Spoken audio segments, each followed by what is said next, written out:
नमस्कार, मैं हूं अशोक वर्मा। टीवी 20 न्यूज पर आप देख रहे हैं फटाफट खबरें डेली आपको उपलब्ध कराते रहता है टीवी 20 न्यूज। आजमगढ़ से बड़ी खबर है, जहां एसटीएफ उत्तर प्रदेश लखनऊ की टीम और थानाध्यक्ष दीदारगंज और थानाध्यक्ष बिलरियागंज आजमगढ़ की पुलिस द्वारा मुठभेड़ में एक अभियुक्त को गिरफ्तार किया गया है। आपको बता दें कि एसटीएफ और थाना स्थानीय की पुलिस को समय समय पर इनामी अपराधियों की गिरफ्तारी व आवश्यक कार्रवाई हेतु आदेश निर्देश दिए जाते रहे हैं। इसी क्रम में आज देर रात थाना दीदारगंज, थाना बिलरियागंज और एसटीएफ की टीम के साथ बदमाशों की मुठभेड़ हुई, जिसमें 25,000 का इनामी बदमाश साथी बदमाश पुलिस की गोली लगने से घायल हुआ है। एसपी सुधीर कुमार सिंह ने बताया कि घायल बदमाश थाने का टॉप 10 बदमाश है और इसके ऊपर गौकसी के 2 दर्जन से अधिक मुकदमे दर्ज हैं और ये जिला बदर बदमाश है और इसके ऊपर 25,000 का इनाम भी घोषित है। क्या कुछ कहा, आपको सुनवाते हैं। आज देर रात थाना दीदारगंज क्षेत्र की सौंगर पुलिया पर बदमाशों के साथ थाना बिलरियागंज, थाना दीदारगंज और एसटीएफ की संयुक्त टीम के साथ मुठभेड़ हुई, जिसमें एक शातिर अभियुक्त जो कि कौकश है और इस पर लगभग 22 मुकदमे हैं।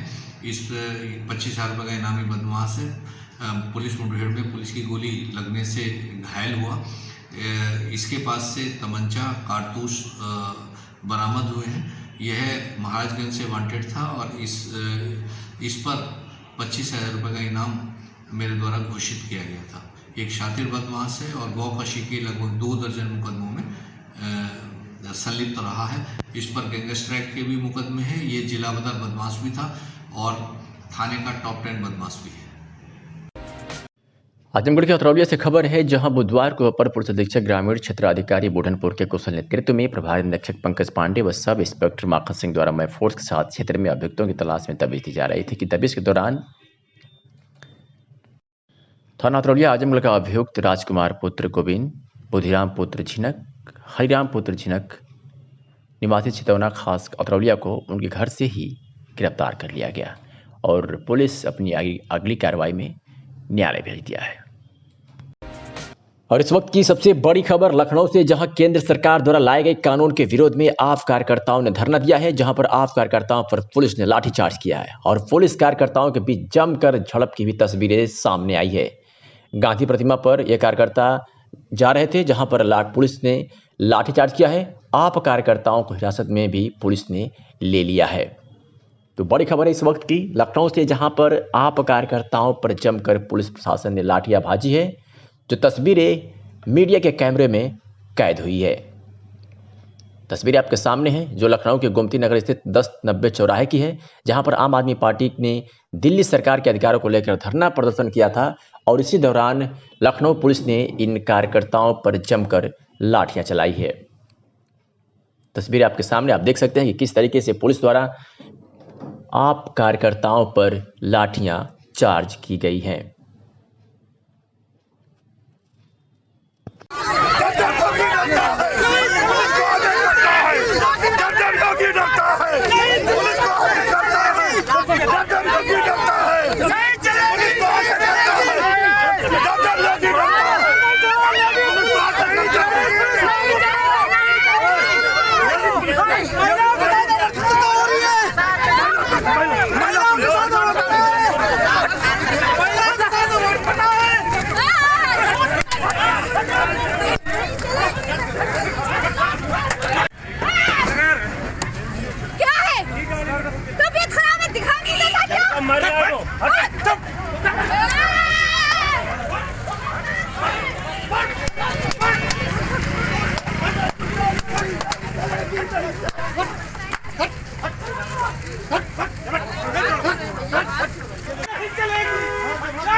नहीं चलेगी, नहीं चलेगी।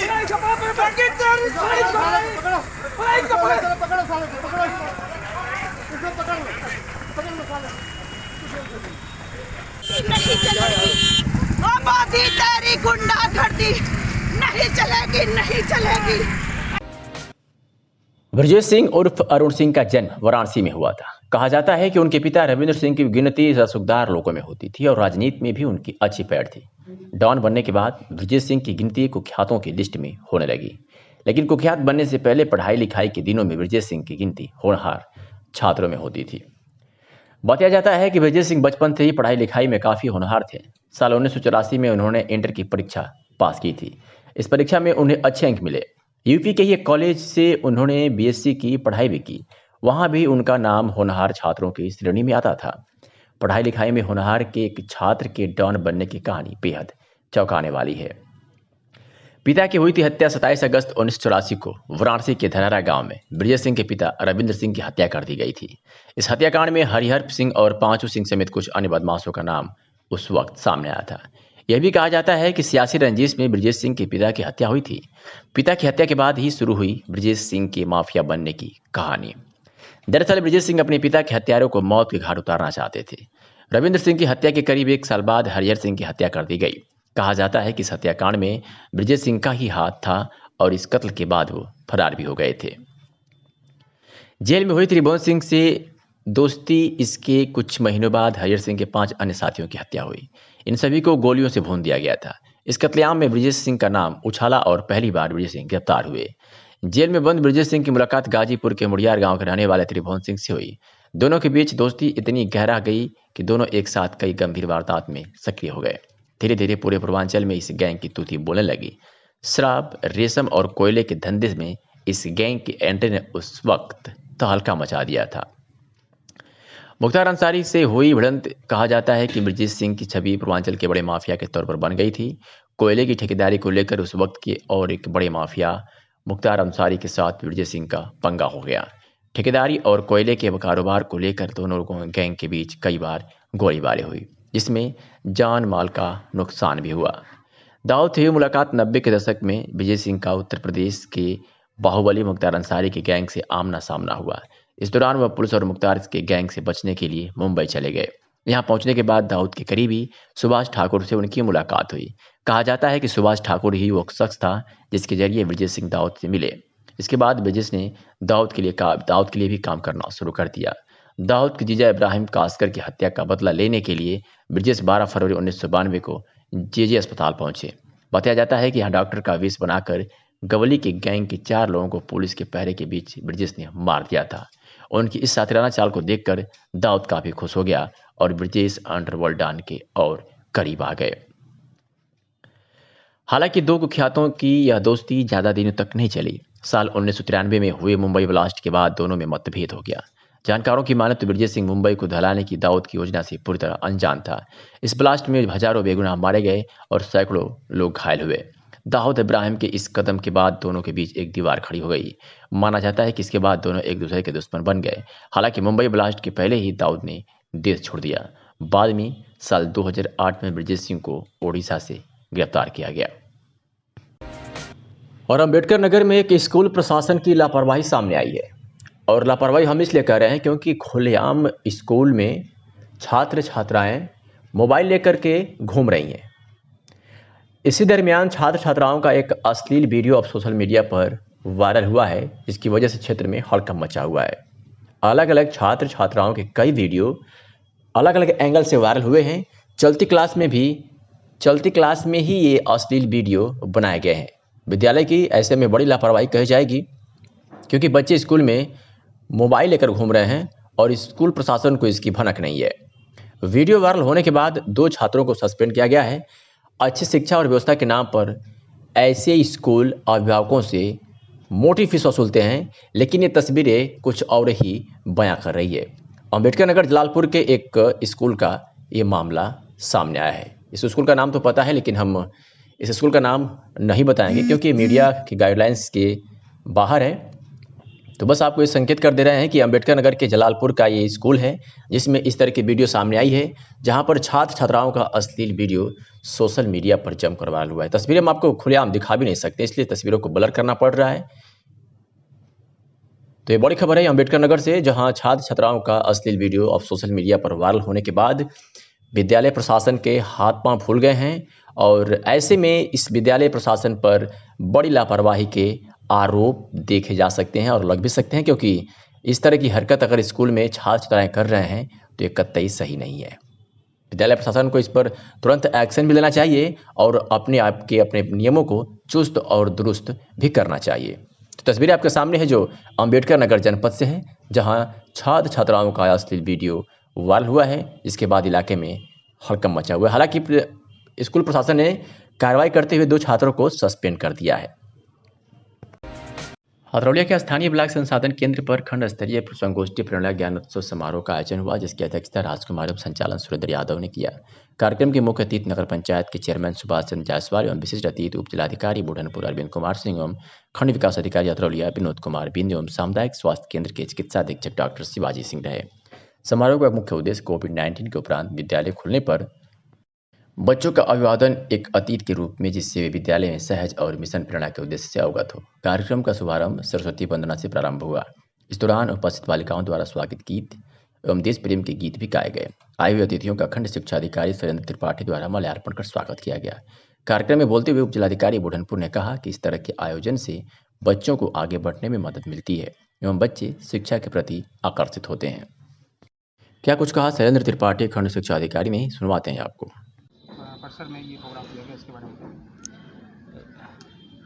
बीआरसी अतरौलिया के कैंपस में आज विकासखंड स्तरीय संगोष्ठी और प्रेरणा ज्ञानोत्सव का कार्यक्रम किया गया है, जिसमें मुख्य अतिथि के रूप में हमारे चेयरमैन नगर पंचायत अतरौलिया और हमारे उप जिलाधिकारी बुढ़नपुर, हमारे खंड विकास अधिकारी अतरौलिया, हमारे सीएससी के incharge doctor Shivaji Singh, ADO panchayat Atraulia और आए हुए हमारे समस्त एसएमसी के अध्यक्ष और हमारे शिक्षक एवं बच्चों ने प्रतिभाग किया है।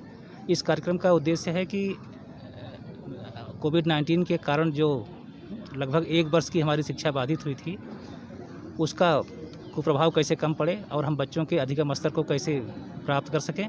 इसके लिए 100 दिन का प्रेरणा महोत्सव शुरू किया गया है, जिसमें अभिभावकों को एवं अध्यापकों को प्रेरित करने के लिए और विद्यालयों के आधारभूत संरचना विकास में पंचायत राज विभाग एवं विकास विभाग का सहयोग सुनिश्चित करने के लिए ये कार्यक्रम कराया गया है।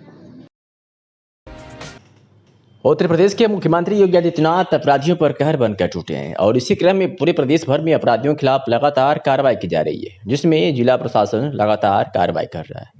इसी क्रम में माफिया डॉन कुंटू सिंह पर लगातार कार्रवाई की जा रही है। विगत दिनों लखनऊ में हुए गैंगस्टर अजीत सिंह की हत्या के बाद से आजमगढ़ का पुलिस व जिला प्रशासन लगातार कुंटू पर कार्रवाई कर रहा है। आज पुलिस अधीक्षक सुधीर कुमार सिंह के नेतृत्व में जिला प्रशासन के अधिकारी व कई थानों की फोर्स थाना रानी के सराय क्षेत्र के बिलैसा नेवी गांव में कुख्यात अपराधी कुंटू सिंह की जमीन की कुर्की की कार्रवाई की है। पुलिस अधीक्षक ने बताया कि इस जमीन के पास कुछ दुकानें थी, वह पहले ही कुर्की जा चुकी हैं। पुलिस अधीक्षक ने भी बताया कि इस जमीन की कीमत 2.5 करोड़ रुपया है, जो अपराध से अर्जित की गई थी। उन्होंने कहा कि कुंटू सिंह के अन्य आय के स्रोत को भी खंगाला जा रहा है और इस पर लगातार कार्रवाई की जा रही है। उन्होंने कहा कि पहले भी कुंटू के कई संपत्तियां, स्कूल, कॉलेज, मकान, जमीन कुर्की जा चुके हैं। ज्ञात हो कि माफिया डॉन कुंटू सिंह जेल से ही अपना साम्राज्य चलाता था और अपने गुर्गों के द्वारा करोड़ों रुपए की प्रॉपर्टी अर्जित की हुई थी और राजनीति में भी कदम रख चुका था। लेकिन पूर्व विधायक सर्वेश उर्फ शिपू सिंह की हत्या व विगत दिनों हुई लखनऊ में अजीत सिंह की हत्या से कुंटू सिंह प्रशासन की कार्रवाई लगातार जारी है। इस बाबत क्या कुछ कहा एसपी आजमगढ़ ने, आपको सुनवाते हैं। क्या है और सरकार द्वारा क्या है? देखिए, ये लगभग 450 स्क्वायर मीटर जो इन दुकानों के पीछे की जो भूमि है, ये कुंटू सिंह जो कि कुख्यात अपराधी है, उसने अपनी पत्नी के नाम से इसका बैनामा कराया था और ये जिलाधिकारी महोदय द्वारा ये प्रॉपर्टी कुर्क की गई है। उससे पूर्व में जहाँ हम खड़े हैं उसके ये दुकानें, ये सारी दुकानें लगभग 3 महीने पूर्व कुर्क की गई थी और उसी के क्रम में ये पीछे की जो 450 स्क्वायर मीटर ज़मीन है उसे कुर्क किया गया है 12 मार्च को और इसे आज भौतिक रूप से इसे कुर्क किया जा रहा है और यहाँ पर डुगडुगी पिटवाई गई है कि इसे कोई, ये कुर्कशुदा ज़मीन है, इसे कोई ना ले और इसे कोई धोखे से भी इसे ना ले। तो ये सारी प्रक्रिया आज अपनाई गई है और कुंटू सिंह के खिलाफ अभी कुछ और जो उसकी प्रॉपर्टी है उनकी कुर्की की कार्रवाई प्रचलन में है। कुछ जो अवैध निर्माण है उनके ध्वस्तीकरण होने की प्रक्रिया अभी प्रचलन में है, कानून की प्रक्रिया में है और बहुत जल्दी उन सभी प्रॉपर्टीज पे कार्रवाई की जाएगी। अच्छा सर, इस कार्रवाई से क्या असर पड़ेगा और किस तरह के अपराधों पर रोक लगाने के लिए आपकी तरफ से? देखिए, ये लगभग बाजारी जो कीमत है इसकी लगभग 2.5 करोड़ रुपए है, जो कि वर्तमान कीमत है। और इसे कुर्क होने से निश्चित रूप से अपराधी के ऊपर फर्क पड़ता है, क्योंकि ये सारी प्रॉपर्टी उसके द्वारा जो क्राइम है उसके पैसे से अर्जित की गई है और गैंगस्टर एक्ट में प्रोविजन है कि इसे कुर्क किया जाए, क्योंकि ये प्रॉपर्टी अवैध रूप से बनाई हुई है। तो इस तरह की जितनी प्रॉपर्टीज़ हैं और जो गैंगस्टर एक्ट में जो दूसरे मुलजिम हैं उनकी प्रॉपर्टी कुर्क की जा रही है, ताकि जो इनकी आय का स्रोत है अवैध रूप से उसे बंद किया जा सके। ठीक है, थैंक यू। आजमगढ़ के अतरौलिया क्षेत्र के साकेत महाविद्यालय की पूर्व छात्र संघ अध्यक्ष फूलचंद यादव ने अपने ऊपर लगे आरोपों का खंडन करते हुए कहा कि कुछ दलाल किस्म के लोग हमें बदनाम करने के लिए जिलाधिकारी को गुमराह कर रहे हैं। उन्होंने अपने शस्त्र लाइसेंस नष्ट होने के बाद बताया कि जो शस्त्र हमने लिया है, हमने अभी खरीदा ही नहीं गया है, उसका दुरुपयोग कैसे किया जाएगा। इन्हीं निलंबन को निरस्त की बात बताकर भ्रामक प्रचारित किया जा रहा है। क्या कुछ कहा प्रेस वार्ता करते हुए फूलचंद यादव ने, सुनवाते हैं आपको। मैं फूलचंद यादव साकेत महाविद्यालय छात्र संघ अयोध्या का पूर्व अध्यक्ष और 2 बार जिला पंचायत सदस्य रहा अतरौलिया से। आज मुझे कुछ पोर्टलों पे जानकारी हासिल हुई है, कुछ भ्रामक प्रचार किया गया है कि इनके लाइसेंस निरस्त कर दिए गए हैं। यद्यपि मेरे लाइसेंस मेरे पास हैं और आज तक कभी लाइसेंस खरीदा ही नहीं गया, तो लाइसेंस के दुरुपयोग होने का कोई सवाल ही नहीं उठता है। और जब तक जिलाधिकारी कार्यालय द्वारा जिलाधिकारी द्वारा मुझे कोई नोटिस न दी गई है, न नोटिस मुझे प्राप्त है, न लाइसेंस निरस्त किया गया है, केवल एक झूठा और भ्रामक प्रचार है। और क्षेत्र में कुछ 100-200 रुपये के चक्कर में जो आए दिन दलाली करते हैं, थाना से लेकर के तहसील से लेकर के जिला कार्यालय तक, और जिलाधिकारी कार्यालय में कुछ बाबू बैठे हैं जिनसे मिलजुल करके साजिश के तहत अक्सर इस तरह की मनगढ़ंत कहानियाँ पैदा करते लोगों से पैसा ऐंठने का वो जो कुचक करते हैं। इस संबंध में जल्दी ही आजमगढ़ जिलाधिकारी और आजमगढ़ एसएसपी से मिल करके सारी जानकारी दी जाएगी। और मुझे पूरा विश्वास है, सन 1992 में जब मैं साकेत महाविद्यालय छात्र संघ का अध्यक्ष था, उस समय साकेत महाविद्यालय के उस समय जो महामंत्री थे इंद्र प्रताप तिवारी खब्बू जी, वो भी उस मुकदमे में इन्वॉल्व थे और विश्वविद्यालय का मैटर था बीसी से। और बादी जो है जदवंश राम त्रिपाठी थे, कुछ कागजात को लेकर के फाड़ दिया गया था, जिसको लेकर के कुछ मुकदमे कायम हुए थे। सन 92 से लेकर के आज तक न कोई मुकदमा कायम है, न कोई मुकदमा चल रहा है। केवल राजनीतिक मुकदमे हमारे ऊपर हैं। राजनीतिक मुकदमों के तहत एक आंदोलन की प्रक्रिया के तहत हमने आंदोलन किया है। और मेरे बारे में मैं समझता हूँ अयोध्या से लेकर के अम्बेडकर नगर से लेकर के आजमगढ़ तक, चाहे जितने भी अधिकारी हों, प्रशासनिक हों, राजनीतिक अधिकारी हों, राजनीतिक हों, कोई भी आदमी नहीं कह सकता कि फूलचंद यादव कभी भी अपराधी प्रवृत्ति के रहे हैं। मैं समाज सेवा और राजनीतिक दलों से जुड़ा हूं और मैं जनता की समस्याओं को लेकर के हमेशा सड़क पर उतरने का काम करता हूं। और मैं चाहूँगा कि आजमगढ़ जिलाधिकारी और आजमगढ़ एसएसपी से जल्दी ही मिल करके ऐसे जो दलाल, चिन्हित दलाल हैं, इनके खिलाफ उचित कार्यवाही को लेकर।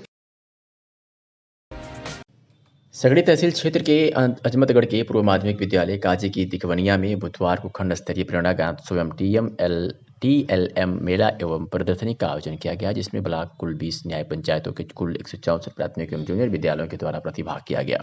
कार्यक्रम का शुभारंभ मां सरस्वती के चित्र पर मुख्य अतिथि डॉ प्राचार्य अमरनाथ राय ने माल्यार्पण एवं दीप प्रज्वलन कर किया।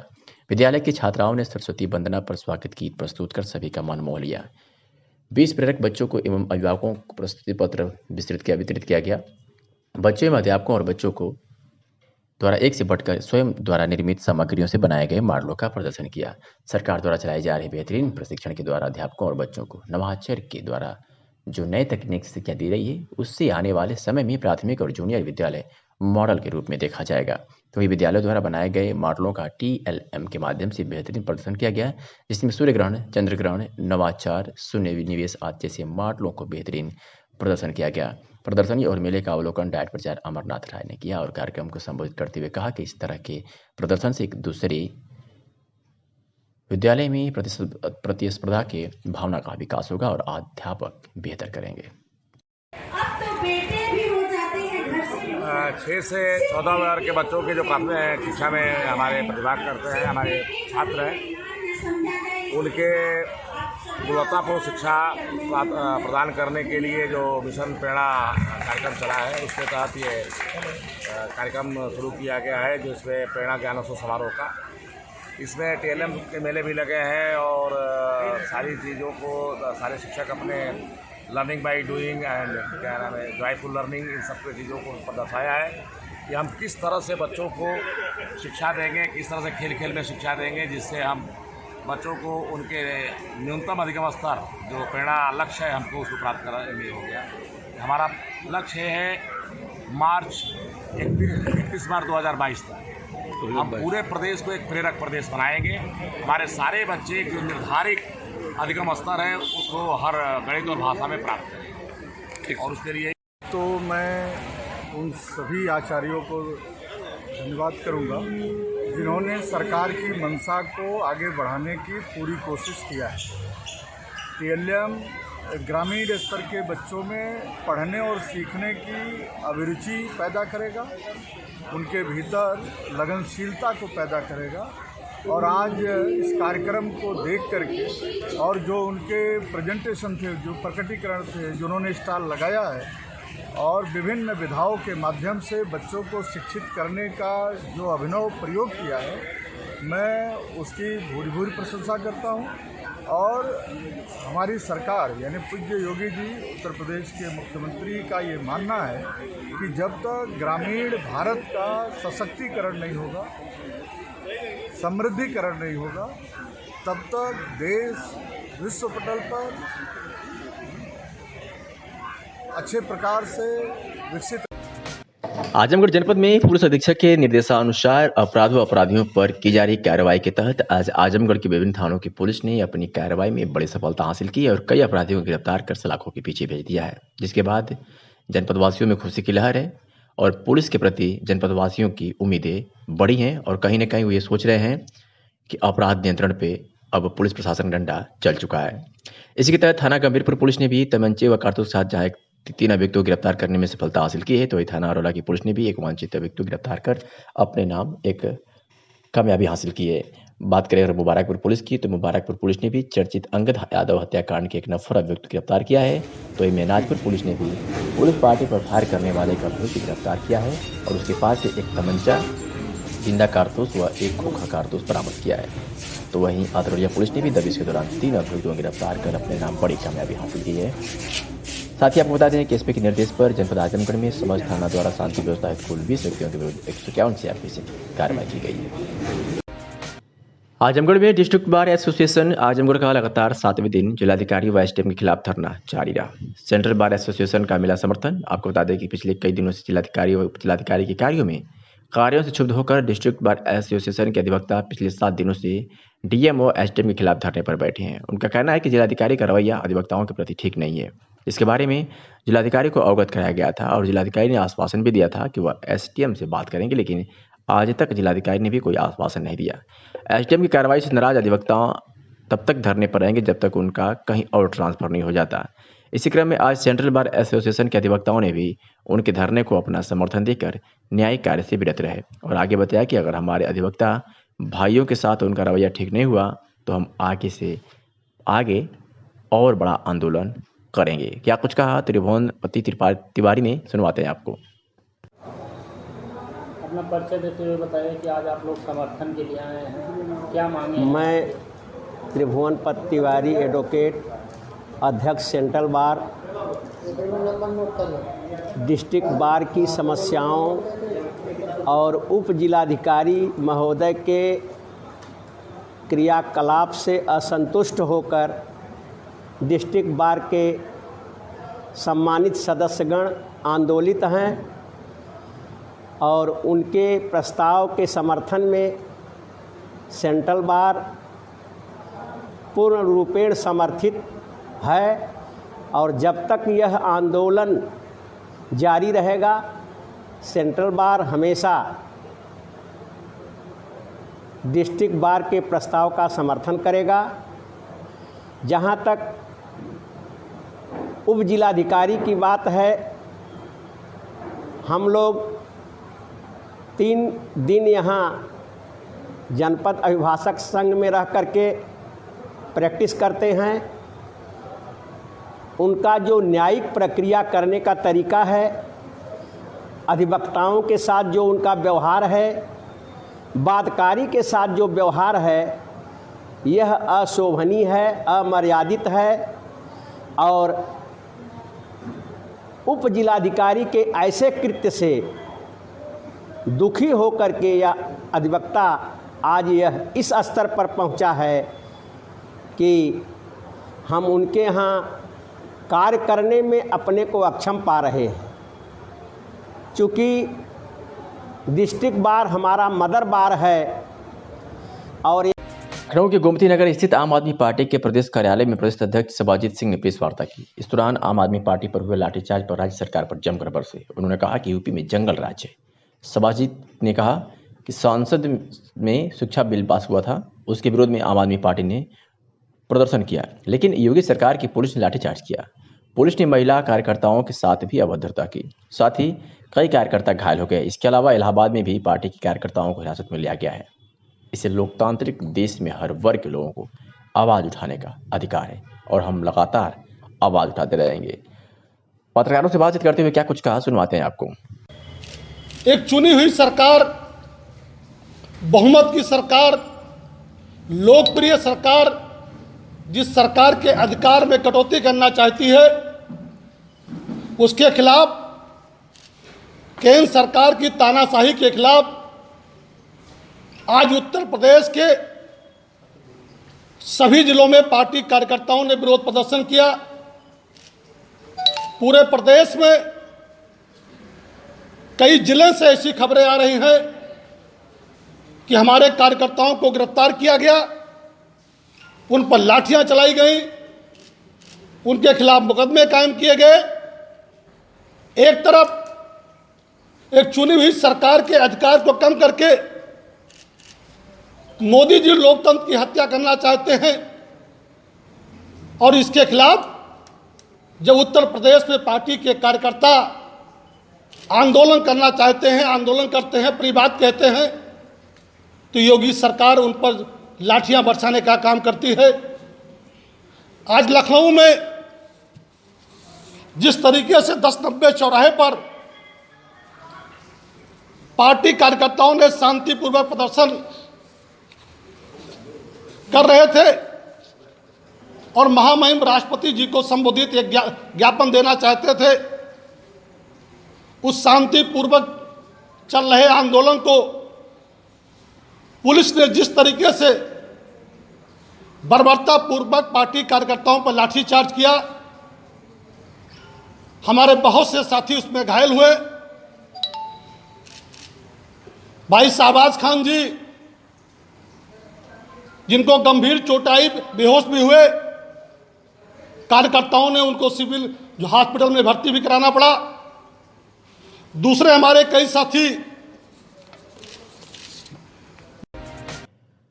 सगड़ी तहसील क्षेत्र के बाढ़ से देवारा वासियों को बचाने के लिए मौला गढ़वाल बांध पर बनाए जा रहे अस्पर यानी ठोकर के निर्माण में की जा रही अनियमितता पर विधायक बन्ना सिंह ने आक्रोश जताया है और यह कहा है कि बड़े पैमाने पर विभाग द्वारा गोलमाल किया जा रहा है। यदि तत्काल में इसे सुधार नहीं किया गया तो इस अनियमितता का मामला विधानसभा में उठेगा। बाढ़ क्षेत्र में हो रहे बचाव कार्यों की हकीकत जानने बुधवार को मौला गढ़वाल बांध पर पहुंची विधायक बन्ना सिंह ने कहा कि जिलाधिकारी ने मुझसे कहा था कि निर्माण सीसीटीवी कैमरे व ड्रोन की नज़र में होगा। यहाँ ना तो सीसीटीवी कैमरे लगे हैं, न ही ड्रोन कैमरा लगे हैं और ना ही मानक के अनुसार काम हो रहा है। जो बोरी भरकर मिट्टी डाली जा रही है उसका वजन भी आधे से कम है। एक कैरेट में 28 भरी बोरियां होनी चाहिए, जबकि 18 बोरी पड़ रही है। जहाँ ठोकर बनाना है वहीं से बालू भरकर नदी में डाला जा रहा है, जबकि दूर से मिट्टी लेकर डाला जाना है। अभी तक किसानों की ज़मीन का मुआवजा भी नहीं मिला है। किसान की खेती खखड़ा के कटान में बह गई, जो बचे उसका भी अभी कोई मुआवजा नहीं दिया गया है। अस्पर ठोकर जो मानक के विपरीत बनाया जा रहा है उसका मामला विधानसभा में उठाऊंगी और मुख्यमंत्री से मिलकर विभाग द्वारा किए जा रहे गोलमाल की हकीकत बताऊंगी। इस अवसर पर संतोष सिंह टीपू, नागेंद्र यादव, संजय सिंह उपस्थित थे। क्या कुछ कहा विधायक बन्ना सिंह ने, सुनवाते हैं आपको। चूंकि आगे ये ना दोहराएं, आगे इनका काम सुचारू रूप से चले। जिसमें लिखित भी हमें मुख्यमंत्री को हम देंगे अपनी तरफ से।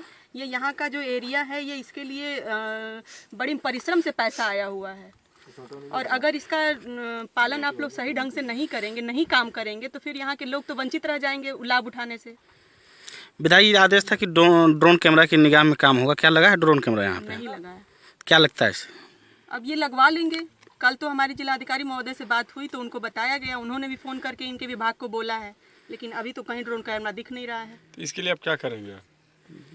अगर 1-2 दिन में ये लगा लेते हैं तो अच्छी बात है, नहीं लगाएंगे तो हम लिखित मुख्यमंत्री को देंगे और 3-4 दिन बाद आके फिर देखेंगे इनके काम को कि इनका काम में क्या है। आजमगढ़ के मेहनगर स्थानीय कस्बे के वार्ड नंबर 3 संत कबीर नगर निरंजन कुटी खाकी बाबा मंदिर परिसर में रुद्री चंडी महायोग के 8वें दिन 9 आचार्यों द्वारा चल अनुष्ठान में मंत्रोच्चार के बीच हजारों नर नारी बच्चे यज्ञ मंडप की परिक्रमा करते हर हर महादेव के नारे लगाते वातावरण को राममय बना रहे थे।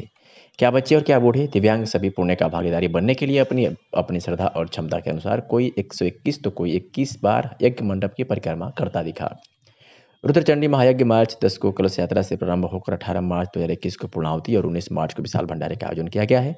यज्ञकर्ता कथावाचक पंडित जगदीशाचार्य जी महाराज ने बताया कि इस तरह के धार्मिक आयोजन से जहां वातावरण में शुद्धता आती है तो इसके द्वारा लोगों में आपसी प्रेम सौहार्द और विश्व बंधुत्व की भावना का समावेश होता है, जो संस्कृत संस्कार और सभ्यता के लिए आवश्यक होता है। तभी नव राष्ट्र निर्माण की बात सार्थक होगी।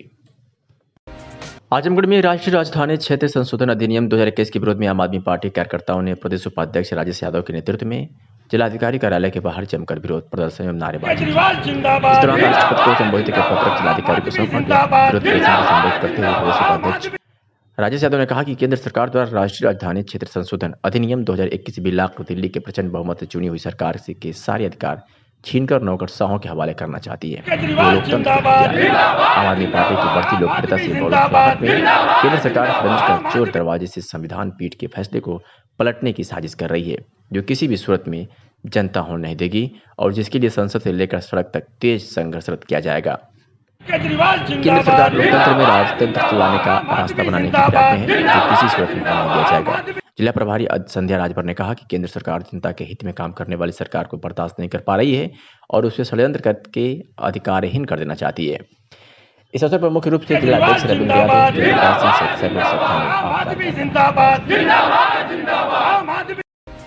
लखनऊ से खबर है, जहां विकास प्राधिकरण जोन 6 वजीरगंज में कार्रवाई हो रही है। लखनऊ विकास प्राधिकरण में कार्रवाई का दौर जारी है। प्राधिकरण के जोन 6 वजीरगंज में यह कार्रवाई की गई है, जिसमें दाऊद अहमद की इमारत की 5वीं मंजिल गिराई गई है। बता दें कि बिल्डर दाऊद अहमद ने 5वीं मंजिल पर अवैध निर्माण किया था। वजीरगंज के नबीउल्लाह रोड पर यह प्राधिकरण की कार्रवाई चल रही है, जिसके तहत आज लखनऊ में दाऊद अहमद की इमारत की 5वीं मंजिल को गिरा दी गई है। ये तस्वीरें आपके सामने है जो लखनऊ से आ रही है, जहां लखनऊ में दाऊद अहमद की इमारत की 5वीं मंजिल को गिराया गया है।